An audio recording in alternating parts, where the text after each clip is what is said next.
Yes, hello friends. Today we discuss torque on a current carrying loop in a magnetic field.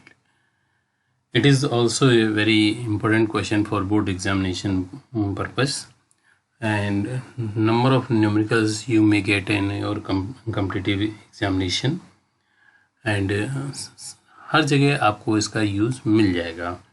Generally torque के बारे में आप class 11th में पढ़ चुके हैं. टॉर्क क्या है, मोमेंट ऑफ फोर्स है, और उसी पे टॉर्क कितना लग रहा है इस हमारे करंट कैरिंग लूप है which is place in a uniform magnetic field, and that is a current carrying loop consider ABCD. It is a rectangular current carrying loop of a side L and breadth B. Okay, current which is flowing in anti-clockwise direction. Here one thing more, let theta be the angle between normal. Theta be the angle between normal. यहाँ पर ये normal हो गया. Normal means इस side पे हम normal draw किया और ये मैग्नेटिक फील्ड है. Theta be the angle between normal to the plane of loop and magnetic field. And capital N, यहाँ पर capital N is the total number of turns. ये टोटल नंबर ऑफ टर्न्स की बात करते हैं. और यहाँ इस चीज़ को भी लिख देता हूँ. लेट मैंने किया हुआ है. थीटा इज द यहाँ पर angle between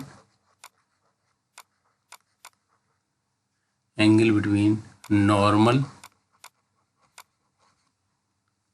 two the plane of loop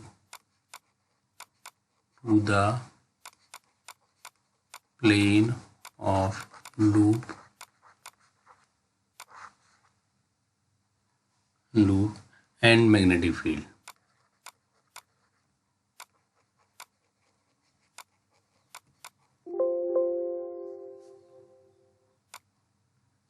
And magnetic field.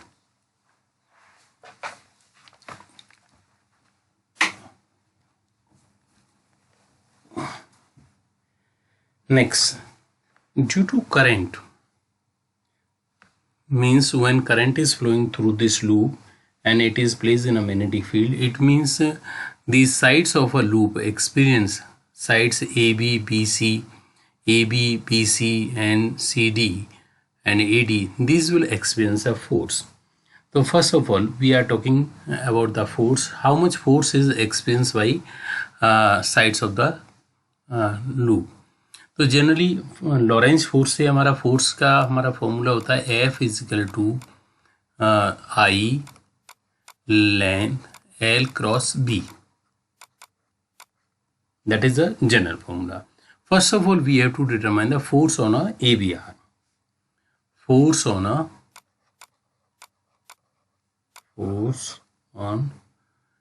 arm AB. तो इससे बात करेंगे तो देखिए F1 इजिकल टू हो जाएगा हमारा I and it is L into B. The direction of force किससे निकालेंगे हम यहाँ पे? फ्लेमिंग लेफ्ट हैंड रूल से. तो देखिए इसको ये F1 का डायरेक्शन यहाँ पे आ जाएगा. Let me change the colour of a pen. This one is, चलिए it is the F1. Similarly यहाँ पर हमारा इसका आ जाएगा. देखिए जब हम F2 पे डिटरमाइन करेंगे तो that is equal to CD पे F2 आ जाएगा. और यहाँ पर इस वाली साइड पे हमारा आ जाएगा देखिए F3. ये फ्लेमिंग लेफ्ट हैंड रूल से हम निकाल लेंगे. It is the F4. So the force on a side AB it is given by this one. F1 is equal to I L into B. F1 is perpendicular to the length of arm AB and directed outward to the sheet of the paper. ठीक है, इससे हम निकाल सकते हैं Fleming left hand rule से. Perpendicular to the plane to the length of the conductor होगा and which is in outward direction.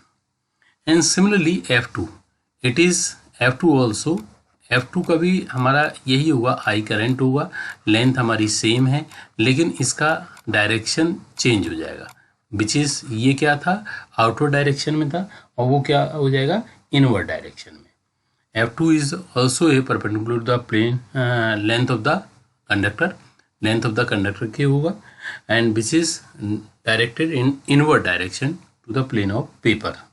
ठीक है, these two forces are acting on side, the forces acting on a side BC and DA are equal।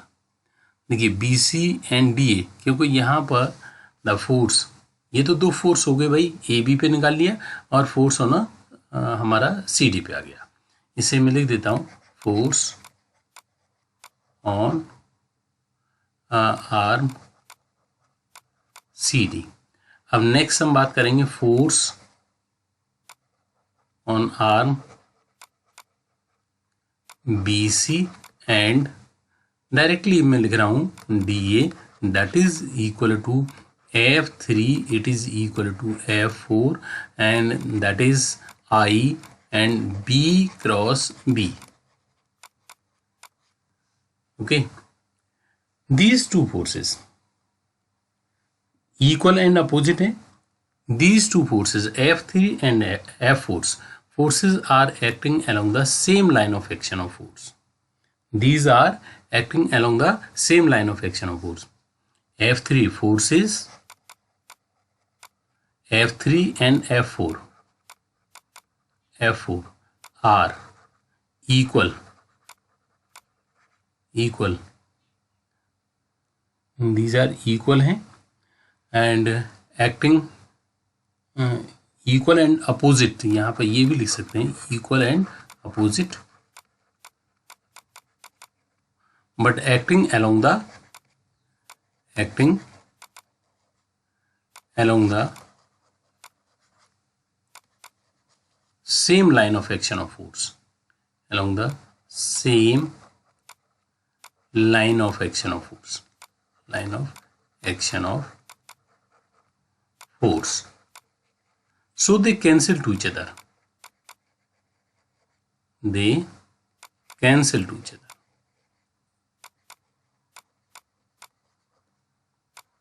ठीक है, तो ये forces तो आपके cancel कर देंगे भाई। एक सीधी सी बात है, एक आप रॉड ले लीजिए, ये रॉड ले लिया, एक आदमी F3 फोर्स इधर से लगा रहा है और F फोर्स इधर से लगा रहा है, और अगर इक्वल हैं तो इसमें कोई भी कहीं पे भी कोई मूवमेंट नहीं होगा, ये बॉडी रॉड वहीं की वहीं रहेगी और इसका फोर्स इससे कैंसिल आउट हो जाएगा। सेम कंडीशन ये है F3 and F force which are equal and opposite but acting along the same line of action of force, so they cancel to each other. But the forces F1 and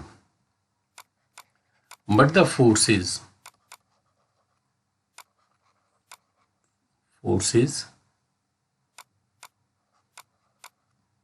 F1 and F2 are equal, ये equal है opposite direction में,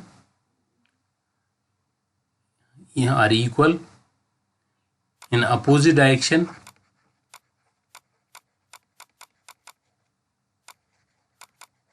but they are acting along the different line of action of force, but they are acting in different line of action of force, different line of action of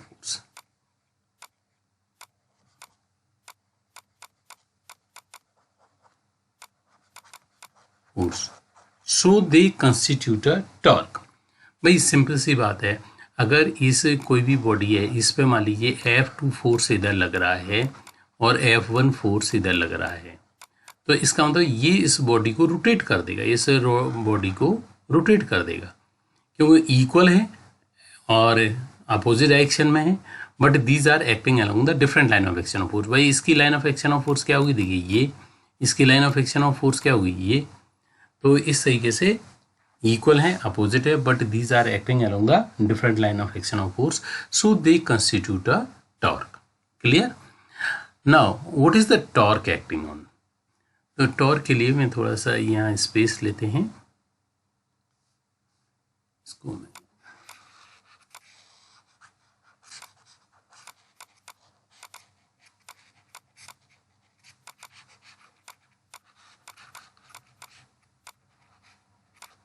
इसको थोड़ा सा, ये तो F force है, ठीक है, चलिए इसको भी यहीं पे लिखे देते हैं।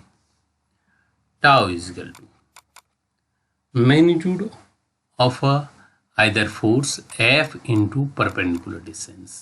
ये फॉर्मूला हमने क्लास 11 से पढ़ते हुए चले आ रहे हैं। तो देखिए एफ की वैल्यू हमारी आई और ये L cross B, F and F two की वैल्यू हमारी यही आई थी, ये रही, देखिए एफ वन एफ टू की वैल्यू ये दे रखी है हमने, वो वैल्यू रख दी। अब देखिए परपेंडिकुलर डिस्टेंस, यहाँ पर परपेंडिकुलर डिस्टेंस निकालेंगे। देखिए एफ वन ये लग रहा है, एफ टू ये लग रहा है, ये साइड बी है, देखिए ये वाली साइड बी है। तो यहाँ से ये थीटा एंगल लिया था और इसको ये थीटा एंगल हो गया, तो ये हो गया 90 माइनस थीटा हो गया, ये हमारा क्या होगा 90 माइनस थीटा हो जाएगा। इसका कलर चेंज करके देखेंगे तो यहाँ पर 90 माइनस थीटा हो जाएगा और इससे हमारा ये एंगल निकल आएगा और ये 90 डिग्री एंगल होगा और ये एंगल हमारा हो जाएगा थीटा। ठीक है, ज्योमेट्री लगा ली। अब ये हाइपोटेन्यूज अगर ट्रायंगल बना लिया हमने, ये हाइपोटेन्यूज बी दे रखा है, तो ये क्या हो गया बी कॉस थीटा और ये हमारा हो जाएगा B sine theta, B sine theta. तो देखिए फोर्स ये रहा, इसकी परपेंडिकुलर डिस्टेंस ये रही, और ये फोर्स है और इसके परपेंडिकुलर डिस्टेंस क्या होगी बी साइन थीटा। तो यहाँ पर परपेंडिकुलर डिस्टेंस क्या होगी बी साइन थीटा, ये हो गई बी साइन थीटा। अब एल और बी के बीच का एंगल, देखिए एल हमारा ये रहा और बी ये हमारा ये रहा, तो इनके बीच का एंगल कितना है 90 डिग्री। तो यहाँ हो जाएगा I L B sine 90 into B sine theta. Solve करेंगे तो ये हो जाएगा I L B sine theta. If there are N turns, अगर एन टर्न्स की बात करेंगे तो टाउ इजिकल टू हो जाएगा N I A B sine theta. A is the area of the means L into B, L into B कर दिया तो एरिया हमने लिख दिया इसका, तो दैट इज इक्वल टू ये हमारा आ जाएगा। तो tau is equal to N I A B, ये हमारा निकल आया, tau is equal to N I A B निकल आएगा। इफ यहाँ पर if theta is equal to 90 degree, भाई ये वाला एंगल हमारा 90 डिग्री है, this theta is equal to 90 degree, तो यहाँ पर टॉर्क कितना हो जाएगा tau is equal to N I A B. Maximum torque लगेगा उस कंडीशन पे, कॉइल पर मैक्सिमम को टॉर्क लगेगा। ठीक है, इसको थोड़ा सा मैं और यहाँ पर एक चीज़ और अभी आपको एक्सप्लेन करना चाहता हूँ, इस स्पेस थोड़ा सा लेकर के।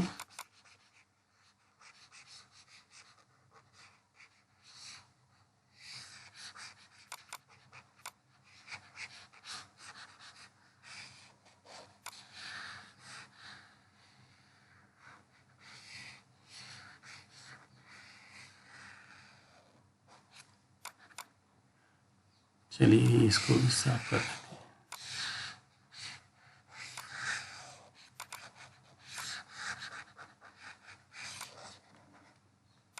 हैं। यस, देखिए यहाँ पर if loop makes an angle theta dash, loops makes an angle theta dash with magnetic field, ये थीटा है और ये थीटा डैश है।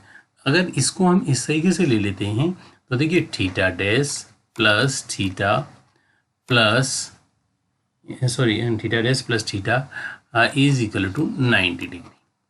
अगर ये एंगल मैंने थीटा डैश ले लिया, ये एंगल, ठीक है, ये वाला एंगल थीटा डैश ले लिया तो 90 डिग्री हो गया, और हमारे एक्सप्रेशन सब थीटा से, तो इससे थीटा को हम रिप्लेस कर दें 90 माइनस थीटा डैश हो जाएगा, 90 माइनस थीटा डैश हो जाएगा।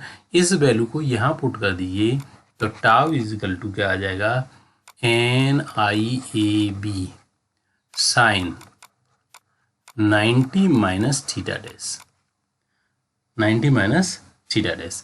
तो ये हमारा एक एक्सप्रेशन और आ जाएगा। ठीक है, अब यहीं पर हम एक चीज़, एक क्वेश्चन थोड़ा सा डिस्कस करेंगे, इसे हम हटा रहे हैं यहाँ से। ठीक है, देखिए क्वेश्चन है a loop of a flexible wire, a loop of a flexible wire having a irregular shape of carrying current I is placed in a magnetic field. What will be the expected shape of the loop? What will be the expected shape of the loop? तो इसका answer क्या हुआ? It will, हमारा tau का लिए formula हमने already निकाला है, tau is equal to N I A B sine theta. It will tend to a circular with plane perpendicular direction of magnetic field. So the maximum number of field lines may pass through it. As a circle has a largest area of all planar shape for same parameter. Okay. And now this topic is over, and next topic we will discuss in next video.